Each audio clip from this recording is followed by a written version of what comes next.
એકદમ healthy, high protein અને ખૂબ જ ટેસ્ટી ટિક્કી.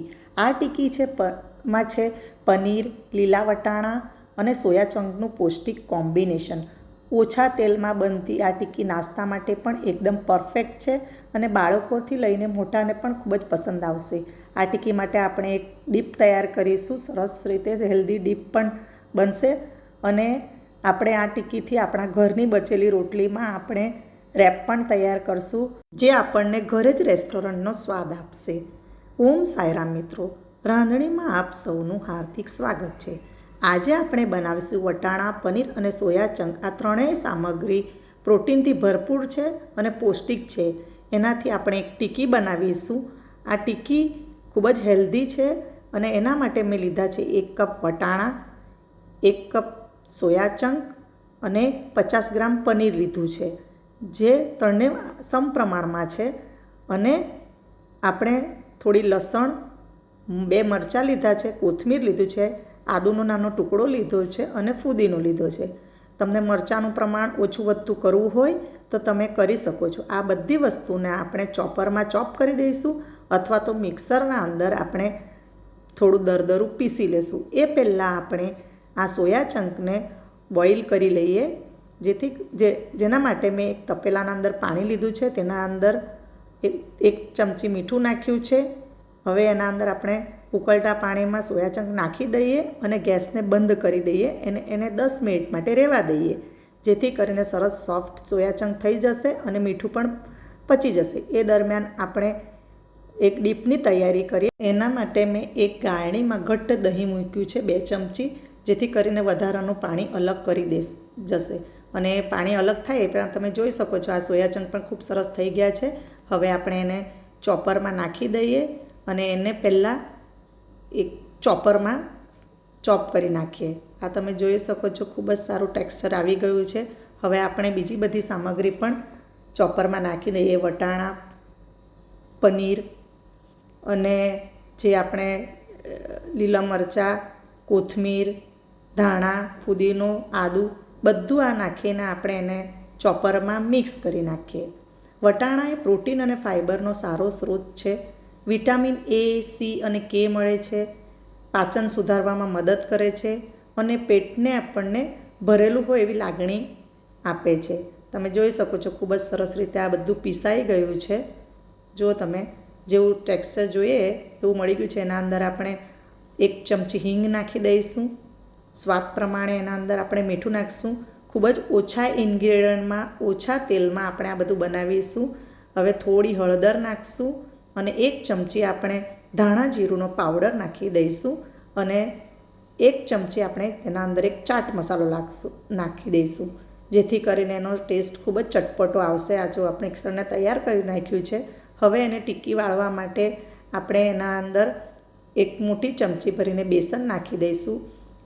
બેસન પણ પ્રોટીનનો સારો સ્ત્રોત છે, એટલે બધું જ પ્રોટીનથી ભરપૂર છે. હવે તમે આને સરસ રીતે મિક્સ કરી નાખો અને આપણે હવે એને એર ફ્રાયરમાં ઓછા તેલના અંદર આપણે કરી નાખશું. તમને ડીપ ફ્રાય કરવું હોય તો તમે ડીપ ફ્રાય કરી શકો છો.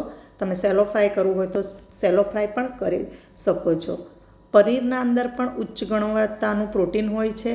કેલ્શિયમથી ભરપૂર હોવાથી હાડકાં અને દાંત માટે પણ સારું છે અને લાંબા સમય સુધી ઉર્જા અને સંતોષની લાગણી આપે છે. તમે જોઈ શકો છો ખૂબ સરસ ટિક્કી થઈ ગઈ છે. હવે એના પર થોડું આપણે તેલ સ્પ્રે કરી નાખીએ અને એને હવે આપણે એર ફ્રાયરમાં મૂકી દઈએ. ફૂલ ફેટ પનીરમાં ચરબી અને કેલરી વધુ હોય છે, એટલે આપણે ઓછા ફેટવાળું પનીર લેવાનું, જે આપણને ખાવા માટે પણ યોગ્ય રહેશે. હવે આ 180 ડિગ્રી પર આપણે એને 10 મિનિટ માટે મૂકી દઈએ. અને સોયા ચંક પણ ખૂબ જ પ્રોટીનથી ભરપૂર છે અને શાકાહારીઓ માટે, વેજીટેરિયન લોકો માટે ખૂબ જ ઉત્તમ વિકલ્પ છે અને ફાઇબરનું પણ સારું પ્રમાણ છે એના અંદર. આપણે આ ટિક્કી થાય એ દરમિયાન આપણે ચટણી બનાવવા માટે સિંગદાણા પણ શેકી લીધા છે. હવે આ ટિક્કી એક બાજુ થઈ ગઈ છે, 10 મિનિટ થઈ ગયું. હવે આપણે એને ફેરવી લીધી છે અને એના પણ પાછું ઓઇલ સ્પ્રે કરી નાખ્યું છે. હવે ફરીથી આપણે એને 180 ડિગ્રી માટે 180 ડિગ્રી અને 6 મિનિટ માટે આપણે હવે મૂકીશું ફેરવીને. અને આ દરમિયાન આપણે એક લીલી ચટણી તૈયાર કરીએ. એના માટે થોડા સિંગદાણા લીધા છે મેં, ધાણા લીધા છે, મરચું લીધું છે અને થોડા પુદીનાના પાન લીધા છે. એના અંદર અડધી ચમચી મીઠું નાખ્યું છે, તમારા ટેસ્ટ પ્રમાણે નાખવાનું. અડધી ચમચી આપણે જીરું નાખ્યું છે, થોડી પિંચ ભરી સાકર નાખવાની છે અને આને ગ્રાઇન્ડ કરીને તમે જોઈ શકો છો ખૂબ જ સરસ ચટણી આપણે તૈયાર થઈ ગઈ છે. અને આ બાજુ આપણે ગાળણીના અંદર દહીં મૂકેલું, એ પણ પાણી છૂટું પડી ગયું છે. હવે એને આપણે બીજા બાઉલમાં કાઢી લઈએ અને એના અંદર આપણે જે ગ્રીન ચટણી નાખી હતી, બનાવી છે, એની 1 ચમચી એ ચટણી એના અંદર આપણે એડ કરીને ખૂબ જ સરસ આપણે એક ડીપ તૈયાર કરીશું. આ ડીપ પણ આપણું ઘરનું ખૂબ જ હેલ્ધી ડીપ છે. તેને તમે વધારે ક્રીમી બનાવવું હોય તો એના અંદર તમે થોડું ક્રીમ પણ નાખી શકો છો અને આપણે એને ધાણાથી ખૂબ જ સરસ રીતે સજાવી નાખીએ. હવે તમે જોઈ શકો છો ટીકી બંને સાઈડથી ખૂબ જ સરસ રીતે થઈ ગઈ છે. એકદમ સરસ સુગંધ આવી રહી છે. આ જુઓ તમે, ખૂબ જ સરસ ટીકીનું ટેક્સચર પણ આવી ગયું છે અને આ ટીકી તમારી રેડી થઈ ગઈ છે. તેને તમે ડીપ સાથે કે આપણે જે બનાવેલું ડીપ છે કે ગ્રીન ચટણી છે કે તમે સોસ સાથે પણ ખાઈ શકો છો. ખૂબ જ સરસ એનો ટેસ્ટ આવી રહ્યો છે. તમે જરૂરથી એકવાર ટ્રાય કરજો. હવે આપણે એનો રેપ તૈયાર કરીશું. જેના માટે મેં ઘરે બચેલી જે રોટલી હતી એ લીધી છે, જે આપણે ડીપ તૈયાર કર્યું છે, ચટણી અને આપણો ટોમેટો સોસ.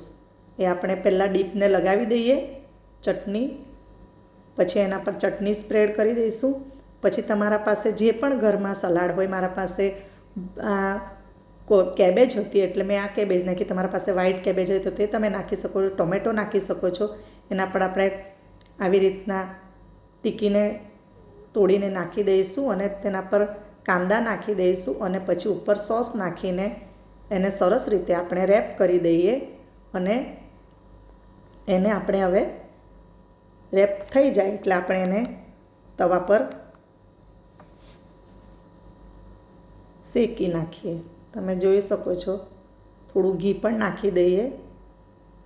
ઘરનું હેલ્ધી, ખૂબ જ હેલ્ધી આ ઓપ્શન છે. તમે આ ડિનર તરીકે પણ કરી શકો છો.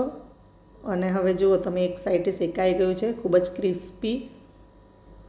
અને એકદમ સ્લો ગેસ પર તમે કરો જેથી કરીને